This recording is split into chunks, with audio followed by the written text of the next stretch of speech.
Shri Sony Cheruvathur, ഇപ്പോ ഈ പലപ്പോഴും ദക്ഷിണാഫ്രിക്കയ്ക്ക് വിനയായിരുന്നത് ഈ മഴ നിയമവും ഒക്കെയായിരുന്നു. പക്ഷേ ആ വീണ കണ്ണീരിനൊക്കെ ഇന്ന് ദക്ഷിണാഫ്രിക്ക പകരം വീട്ടിയിരിക്കുന്നു.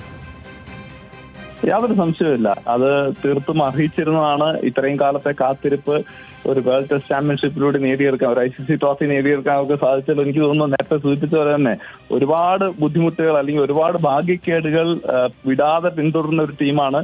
ഇക്കുറിയും അത്തരത്തിലുള്ള സാധ്യതകൾ, പ്രത്യേകിച്ച് ഇന്നലെ കളി അവസാനിക്കുമ്പോഴൊക്കെ അത്തരത്തിലുള്ള പ്രശ്നങ്ങളിലേക്ക് വരുമോ എന്നൊക്കെ പ്രതീക്ഷിച്ചിരുന്നു. പക്ഷെ അത്തരത്തിലുള്ള അൺസർട്ടനിറ്റീസിനെയൊക്കെ ഒഴിവാക്കിക്കൊണ്ട് ബൗമ ഒരു ഗംഭീര ക്യാപ്റ്റനാണെന്ന് ഒരിക്കൽ കൂടി തെളിയിച്ച ഒരു മത്സരമായി തന്നെ ഇതിനെ കാണണം.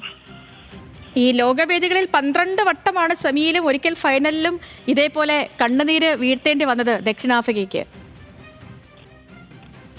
അതുകൊണ്ട് തന്നെ പലപ്പോഴും ഇന്നലെ കളി അവസാനിക്കുന്ന സമയത്ത് ഏറ്റവും വളരെ സ്ട്രോങ്ങർ ആയിട്ടുള്ള ഒരു പൊസിഷൻ ആണെങ്കിൽ പോലും ഇത് എന്തും സംഭവിക്കാമെന്നുള്ളത് പക്ഷേ നമ്മൾ ഇതിനെ വളരെ ക്ലോസ് ആയിട്ട് ഫോളോ ചെയ്തിട്ട് ഞങ്ങൾക്കൊക്കെ തോന്നിയിരുന്നതും, ഒരു ഭാഗത്ത് നേരെ തിരിച്ച് പല സമയത്തും ഇത്തരത്തിലുള്ള പ്രശ്നങ്ങളിൽ വന്നിട്ടും ലോക കിരീടങ്ങൾ അനായാസം നേടിയിട്ടുള്ള ഓസ്ട്രേലിയയാണ് ഒരു ഭാഗത്തുണ്ടായിരുന്നത്. അപ്പൊ അതുകൊണ്ട് തന്നെ ഇന്ന് കളി തുടങ്ങുമ്പോൾ പ്രത്യേകിച്ച് നമുക്കറിയാം ബോളേഴ്സ് കുറച്ചുകൂടി ഫ്രഷ് ആയിരിക്കും, വിക്കറ്റ് കുറച്ചുകൂടി അസിസ്റ്റൻസ് ഉണ്ടാവും.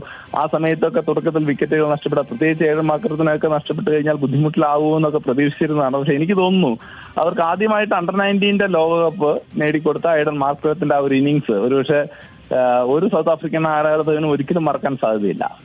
ശ്രീ ചെറുവത്തൂർ, ഒരു കാര്യം, ഈ ഇതിഹാസം ഒന്ന് വിശേഷിപ്പിക്കാൻ പറ്റുന്ന താരങ്ങളൊന്നും നിലവിലെ ഈ സംഘത്തിലില്ല. അവിടെയാണ് പല കിരീടങ്ങൾ വാരിക്കൂട്ടിയ ഓസ്ട്രേലിയയെ ടെമ്പ ബൗമയുടെ ഈ സംഘം തോൽപ്പിക്കുന്നത്. അപ്പോൾ അതുകൊണ്ട് തന്നെ ഇനി ഈ ടീം ഒരു സുവർണ സംഘമായി കൂടി അറിയപ്പെടില്ലേ? വളരെ വളരെ മികച്ച ഒരു ഒബ്സർവേഷൻ ആണ്. കാരണം നമുക്കറിയാം ഹാൻസി ക്രോണിയ, ജാക്ക് കാലിസ്, ഗ്രെയിം സ്മിത്ത് പോലെയുള്ള മഹാരഥന്മാർ അല്ലെങ്കിൽ ടെസ്റ്റ് ക്രിക്കറ്റിൽ വലിയ പ്രകടനങ്ങൾ കാഴ്ചവെച്ചിട്ടുള്ള അവരുടെ ഇതിഹാസ താരങ്ങൾക്കൊന്നും സാധിക്കാത്ത, ഒരുപക്ഷെ എടുത്തു പറയാൻ പാകത്തിലേക്ക് പ്രത്യേകിച്ച് ക്യാപ്റ്റന്റെ പ്രകടനങ്ങളും ഒക്കെ ഒരുപാട് വിമർശനങ്ങൾക്ക് വഴിവെച്ചിട്ടുള്ളതാണ്. പക്ഷെ അത്തരത്തിലുള്ള സൂപ്പർ സ്റ്റാറുകളൊന്നുമില്ലാതെ, റവാഡയെ മറന്നുകൊണ്ടല്ല, പക്ഷെ എന്നാൽ പോലും അത്തരത്തിലുള്ള സൂപ്പർ സ്റ്റാറുകളൊന്നുമില്ലാതെ ഒരു ഒത്തായ ടീമിന്റെ പ്രകടനത്തിലൂടെ ഈ വേൾഡ് ടെസ്റ്റ് ചാമ്പ്യൻഷിപ്പ്, അത് ഈ ഒരു മത്സരം മാത്രമല്ല, ഈ സൈക്കിളിലെ എല്ലാ മത്സരങ്ങളിലും സ്ഥിരതയാർന്ന പ്രകടനം കാഴ്ചവെച്ചുകൊണ്ടാണ് ഈ ടീം മുന്നോട്ട് വന്നിട്ടുള്ളത്. ഒരുപക്ഷെ വരും കാലങ്ങളിൽ ഏറ്റവും ശക്തിയായിട്ടുള്ള ടീം, ഒരുപക്ഷെ ആ ചോക്കേഴ്സ് എന്നുള്ള ടാഗ് ഇനി ഞങ്ങൾക്ക് വേണ്ട എന്നുള്ളത് തെളിയിക്കുന്ന പ്രകടനങ്ങളായിരിക്കും ഈ ടീമിൽ നിന്നുണ്ടാവുക. ഈ ടെമ്പ ബൗമ എന്ന നായകന്റെ പോരാട്ട വീര്യവും മറക്കാനാവില്ലല്ലോ ശ്രീ ചെറുവത്തൂർ ഈ ക്രിക്കറ്റ് പ്രേമികൾ. കാരണം പരിക്കേറ്റ് മുടന്തുന്ന അവസ്ഥയിൽ പോലും ഓസ്ട്രേലിയയുടെ പെരുമ കേട്ട പേസ് നിരക്കെതിരെ അർദ്ധ സെഞ്ചുറി നേടുന്നുണ്ടായിരുന്ന മാക്രമിന് പിന്തുണ നൽകിയാണ് താരം നിർണായകമായത് ഇന്ന്.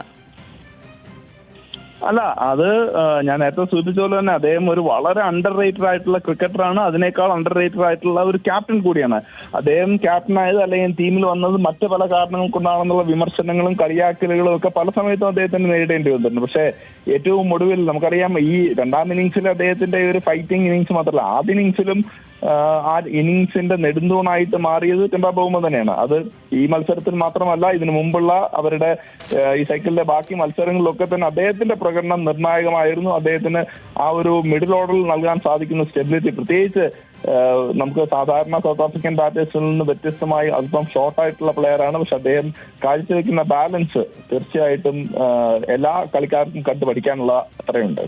ഓക്കെ, വളരെയധികം നന്ദി ശ്രീ സോണി ചെറുവത്തൂർ നമുക്കൊപ്പം ചേർന്നതിന്.